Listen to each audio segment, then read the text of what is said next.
Hola a todos y bienvenidos a este último capítulo, que es el capítulo 29 del libro de Patología Estructural y Funcional de Robinsky Cotran. A lo largo de todos estos capítulos hemos tratado de resumir este libro.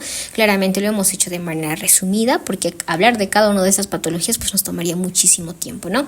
Entonces, si te ha gustado todos estos capítulos, pues te invito a que le des like y suscribirte. Y bueno, ahora vamos a hablar acerca del capítulo 29, que vendría a ser el ojo. Para finalizar en sí con este capítulo, solamente quiero mencionar que este libro, o en sí este resumen a modo de audio, es para las personas pues que como yo no podemos en sí enfocarnos en una sola cosa, ¿no? Sino que vamos a estar haciendo varias cosas, entonces preferimos escuchar. Entonces vamos a iniciar. Capítulo 29, el ojo. Vamos a hablar en primer lugar con la órbita. La anatomía en sí funcional de la órbita y la proptosis están íntimamente relacionados, ya que cualquier proceso que aumente el contenido orbitario, en este caso el contenido orbitatorio, va a provocar un desplazamiento anterior del ojo, ¿no? Conocido como la proptosis. Este fenómeno va a ocurrir debido a la estructura ósea que rodea la órbita, que limita la expansión hacia otras direcciones. Aunque trastornos como las cataratas y el glaucoma son específicos del ojo, pues muchos problemas oculares van a tener paralelismos con otras enfermedades en el cuerpo, y aunque modificados por la estructura y función del ojo, pueden seguir presentes, ¿ok? Entonces vamos a hablar en primer lugar de la oftalmopatía tiroidea, que está presente en la enfermedad de Graves. En la enfermedad de Graves, la proptosis se produce por la acumulación de matriz celular, extracelular sobre todo, de matriz extracelular, y la fibrosis del músculo recto. La gravedad de la proptosis en estos casos es independiente del estado tiroideo. Bien, también tenemos otros trastornos inflamatorios orbitarios como tal. Los senos maxilares, por ejemplo, y el etmoidal van a rodear las partes de la órbita, lo que puede hacer que las infecciones sinusales afecten también la región orbitaria, como en casos de la celulitis o infecciones micóticas, por ejemplo, la mucormicosis. Y bueno, la afectación en sí orbitaria también puede ser consecuencia de la granulomatosis con angitis, que pueden ser primaria o secundaria por la extensión en este caso, de los senos, ¿no? La inflamación orbitaria idiopática, conocida como el pseudotumor inflamatorio orbitario, se caracteriza por la inflamación crónica con fibrosis variable. Además, las enfermedades relacionadas con la inmunoglobulina G4 también pueden afectar los ojos. Neoplasias. Dentro de las neoplasias pues nos mencionan que los tumores orbitarios primarios son generalmente de origen vascular, como los linfangiomas y los hemangiomas. La mayoría de estos tumores suelen ser benignos, pero también pueden encontrarse neoplasias malignas que se originan en diferentes tejidos de la órbita, como la glándula lagrimal, linfomas y metástasis, que también pueden aparecer en la órbita, ¿no?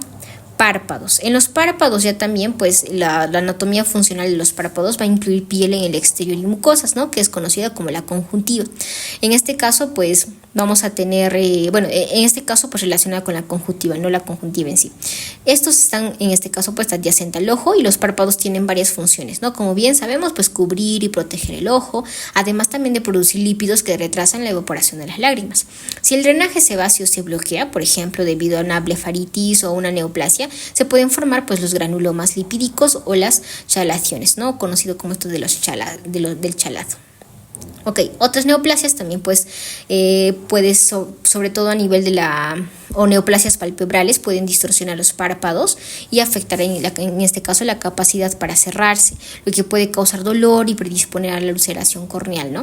Entre los tumores malignos de los párpados, el carcinoma vasocelular es el más frecuente, afectando principalmente los párpados inferiores y el canto medial. El carcinoma sebáceo es el segundo tumor maligno más común y puede metastatizar a los ganglios linfáticos, así como adoptar un crecimiento intraepitelial en diversas áreas. En pacientes con VIH, el sarcoma de Kaposi también puede aparecer en los párpados a la conjuntiva. ¿Ok? Ahora vamos a hablar un poquito de la conjuntiva, ya que lo estamos mencionando mucho. Entonces, como bien sabemos, pues la anatomía funcional de la conjuntiva va a tener tres tipos, ¿no? Conjuntiva palpebral, que es el epitelio escamoso estratificado no queratinizado, que responde a la inflamación formando pliegues papilares. La conjuntiva del fornix, que es un epitelio que, en sí es un epitelio cilíndrico pseudoestratificado rico en células falciformes de tejidos asociados, lagrimales y linfoides, que pueden agrandarse en casos de conjuntivitis vírica o tumores linfoides malignos, ¿no? Y la conjuntiva vulvar, que en este caso pues es el epitelio escamoso estratificado no queratinizado que recubre la superficie ocular. ¿Ok? Ahora, Pues obviamente en este caso una de las funciones más importantes es la producción de lágrimas.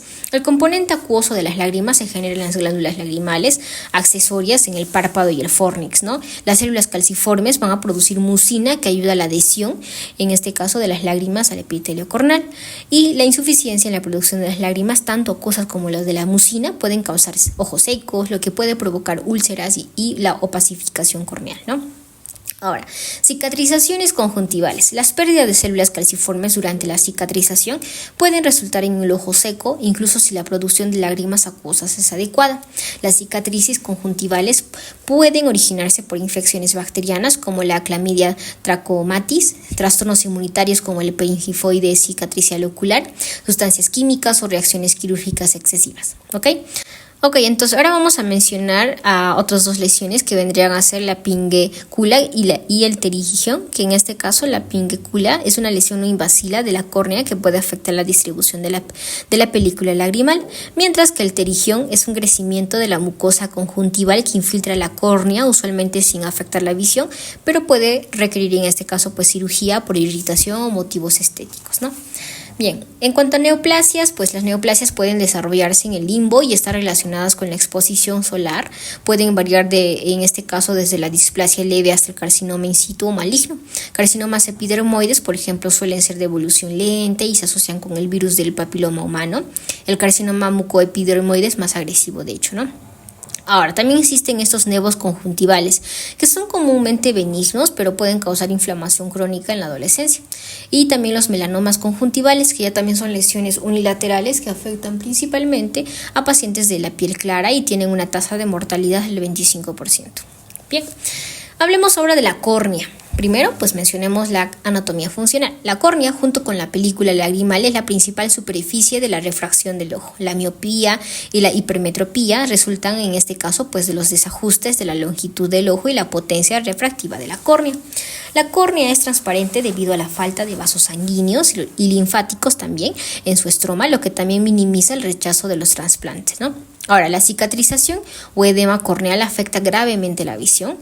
En cuanto a la queratitis y úlceras pueden ser causadas por bacterias, hongos, virus, sobre todo herpes simple y zoster y protozoos como los acantoamoebas o el acantoamoeba. La disolución en este caso del estroma corneal se va a acelerar por la colagenasa, ¿no? Ahora, existen degeneraciones y distrofias corneales, por ejemplo la queratopatía en banda, que se caracteriza por el depósito de calcio en la capa de Bowman y está asociado a uveitis crónica y radiación UV. Está también el queratocono, que es un adelgazamiento y deformación cónica de la córnea que distorsiona la visión, frecuentemente relacionado con la activación de las proteinasas. Y en tercer lugar, la distrofia endotelial de Fuchs, ¿no? La pérdida de células, en este caso endoteliales corneales, provoca edema y queratopatía bullosa. Y bueno, también las distrofias estromales. En este caso, pues son depósitos de proteínas en el estroma que forman opacidades y pueden afectar la visión y causar, sobre todo, erosiones dolorosas, ¿no? Bien, ahora hablemos específicamente pues del ojo o de la parte globular, ¿ok? Entonces, primero, el ojo pues se divide en dos componentes: el segmento anterior, que incluye la córnea, las cámaras anteriores, y posterior, el iris y el cristalino. El polo posterior, pues en este caso vendría a ser el resto del ojo, ¿no? Entonces, el cuerpo ciliar va a producir el humor acuoso, que en este caso fluye a través de la pupila y baña el cristalino. La cápsula, en este caso del cristalino, rodea el epitelio y las proteínas del cristalino acumulándose con el tiempo, lo que puede llevar en este caso, por ejemplo, a una opacificación, ¿no?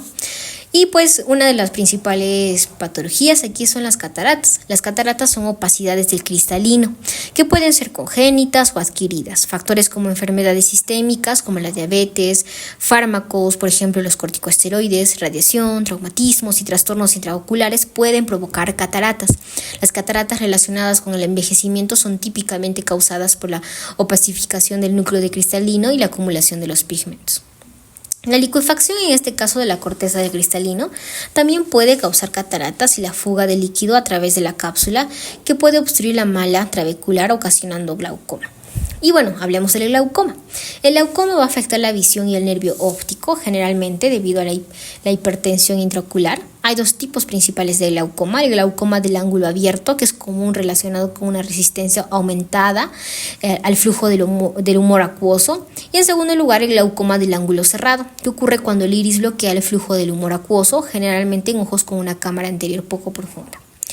Ahora, también tenemos otros tipos de patologías, la endoftalmitis y la panoftalmía. El primero, entonces, que es la endoftalmitis, es una inflamación del humor vítreo que puede causar daños irreversibles en la retina. Por otra parte, la panoftalmía es una inflamación más extensa que afecta a la retina, la coroides y la esclerótica y puede extenderse hacia la órbita. Ok, hablemos ahora acerca de la uvea. La uvea está constituida pues por el iris, la coroides y el cuerpo ciliar, y aunque es muy vascularizada, pues no tiene linfáticos, ¿no? Entonces, una de las primeras patologías, vamos a mencionar, es la uveitis, que puede ser infecciosa o también puede ser idiopática, como la sarcoidosis, o también puede ser autoinmunitaria, como en la oftalmía simpática, ¿no? Puede ser parte de un proceso sistémico o incluso solamente afectando al ojo. La oftalmía simpática en sí es una uveitis no infecciosa que suele aparecer después de un traumatismo ocular penetrante y se produce entre 2 semanas y varios años después del trauma. Se piensa que los antígenos retinianos liberados del ojo lesionado pueden inducir pues una respuesta inmunitaria que afecta a ambos ojos. Histológicamente se observa una inflamación granulomatosa bilateral que afecta a toda la uvea. En cuanto a las neoplasias, aquí vamos a tener tumores malignos intraoculares y más frecuentes en adultos con la metástasis, especialmente en la uvea, generalmente en la coroides, ¿no? Ahora, hablemos de los nevo y los melanomas uveales. Los nevos uveales son comunes, por lo menos se menciona el 10% de la población blanca, y están relacionadas con mutaciones de los genes GNAQ y GNA I1, que aumentan la proliferación celular a través de la MAPsinasa. Aunque el 85% de los melanomas de la uvea tienen estas mutaciones, es raro que los nevos se transformen en melanomas, lo que sugiere que otros factores genéticos pues están involucrados. Uno de estos es la pérdida del cromosoma 3, que en este caso tiene una deleción del gen supresor de los tumores BAP1 que desempeñan un papel en el silenciamiento de los genes. Los melanomas uveales son el tumor maligno intraocular primario más común en los adultos y se diseminan principalmente por vía hematógena al hígado.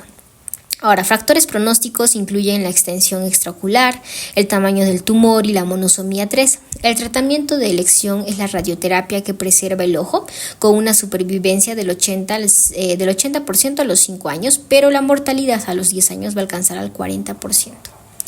Ok, hablemos de la retina y del vítreo. La retina neurosensitiva proviene del diencéfalo y sus lesiones provocan gliosis. No tiene linfáticos. El vítreo es avascular en el adulto, pero puede volverse opaco debido a hemorragias neurovasculares. La liquefacción del vítreo en este caso está asociado al envejecimiento, que puede causar moscas volantes. También tenemos el desprendimiento de retina. El desprendimiento de retina puede clasificarse en remactógeno, que está asociado a un desgarro en la retina debido a la atracción del vítreo, y también no remactógeno, que es donde el líquido retiniano proviene de la circulación coroidea, como los tumores de coroides o la hipertensión maligna, ¿no? También tenemos las vasculopatías retinianas. En este caso la neovascularización retiniana es una consecuencia común de las diversas agresiones como oclusiones vasculares o hipoxias que inducen a la producción del VEGF y la angiogenia como tal. Esto puede provocar sangrados y desprendimientos de la retina. También tenemos pues un factor importante aquí, que es la hipertensión, que va a causar arteriosclerosis retiniana y puede provocar infartos. Ahora, sobre todo infartos en la coroides, que en este caso van a ser conocidas como las manchas de Elschin, y el desprendimiento de la retina debido al exudado acumulado entre la retina y bueno, también entre otras estructuras, ¿no? Ahora, la diabetes mellitus, que también puede estar relacionado. La diabetes mellitus causa lesiones microvasculares que alteran la barrera hematorretiniana, resultando en edema y hemorragias. Se clasifica en formas proliferativas y no proliferativas. La retinopatía en sí proliferativa pues se va a caracterizar por la aparición de neovasos que pueden romperse y causar hemorragias. Ahora, también tenemos retinopatías de prematuro. En este caso, la exposición a altos niveles de oxígeno en prematuros causa vasoconstricción y también la isquemia local, lo que puede llevar a un daño retiniano, ¿no? Ahora, también tenemos retinopatías falciformes, vasculitis y retinopatía por radiación. La retinopatía falciforme ocurre debido a la formación, en este caso, de eritrocitos falciformes que van a ocluir como tal la microvasculatura. La vasculitis y la radiación ocular también causan isquemia retiniana. Y bueno, hablando de estas oclusiones, pues mencionemos las oclusiones arteriales y venosas, en este caso, pues retinianas, ¿no?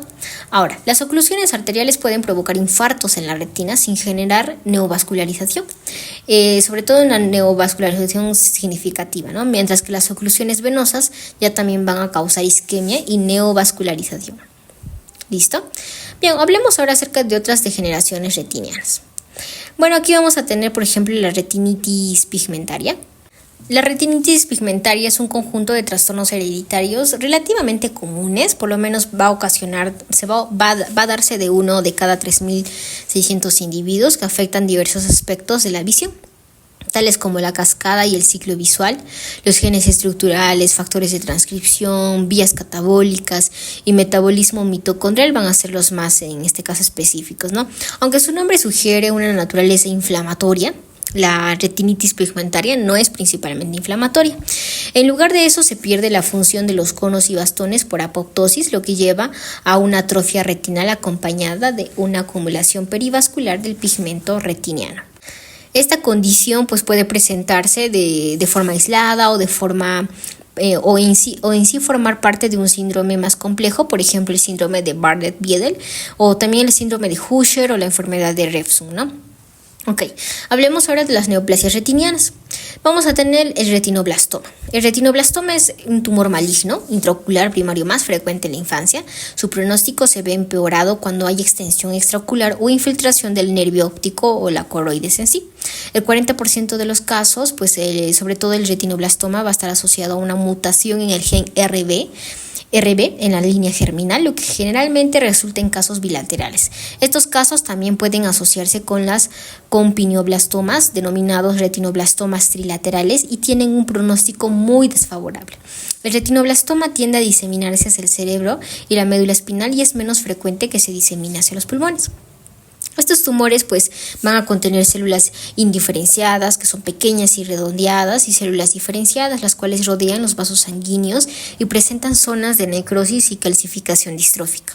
En los tumores bien diferenciados pueden observar rosetas de Flexner-Wither-Teiner, que en este caso reflejan el desarrollo abortivo de los fotorreceptores, y el grado de diferenciación no influye de manera significativa, por lo menos en el pronóstico, ¿no? Bien. Ahora, hablemos para finalizar el nervio óptico. La anatomía patológica del nervio óptico es similar pues a lo del encéfalo, con la circulación en este caso de líquido cefalorraquídeo alrededor del nervio y envoltura por las meninges. Las neoplasias primarias más comunes en esta región son los gliomas, generalmente astrocitomas, pilocíticos y los meningiomas, que ya hemos hablado, ¿no? Entonces, ahora hablamos en el anterior capítulo acerca de estos tipos de astrocitomas y estos, ¿no? Ahora, existen neuropatías ópticas isquémicas anteriores. La irrigación en sí del nervio óptico puede verse interrumpida por inflamaciones vasculares, por ejemplo, en la arteritis de la temporal o por las embolias o trombosis. También tenemos la papiledema. El papiledema ya también es un edema pues, del nervio óptico que puede deberse a la compresión, por ejemplo, por una neoplasia o un aumento de la presión del líquido cefalorraquídeo, y pues este último proceso se presenta de forma bilateral, en este caso como un papiledema. El papiledema está relacionado con la hipertensión intracraneal, no suele asociarse a pérdida visual significativa. Y bueno, hablando en sí de la neuropatía óptica glaucomatosa, pues se menciona que las lesiones del nervio óptico secundarias a glaucoma se caracterizan por atrofia debido al aumento de la presión intraocular y se observan cambios en la cabeza del nervio óptico con un aspecto en copa. El glaucoma en sí normotensional se presentan los mismos cambios, pero sin, en este caso, un aumento de la presión intraocular. Ahora, otras neuropatías ópticas, pues existen también pues neuropatías ópticas que pueden ser hereditarias, por ejemplo la neuropatía óptica hereditaria de Leber asociada a mutaciones en genes mitocondriales o secundarias a toxinas como el metanol o deficiencias nutricionales, ¿no? También está la neuritis óptica. Este término en sí va a describir diversas entidades no necesariamente inflamatorias, pero que comparten el rasgo común de causar pérdida de visión secundaria a la desmielinización del nervio óptico. La esclerosis múltiple, de hecho, es la causa más común de esta neuritis óptica. Y bueno, para terminar, la tisis bulbi, que es en este caso, pues es un tipo de atrofia del globo ocular, atrofia del glóbulo ocular, que es conocido como la tisis bulbi, ¿no?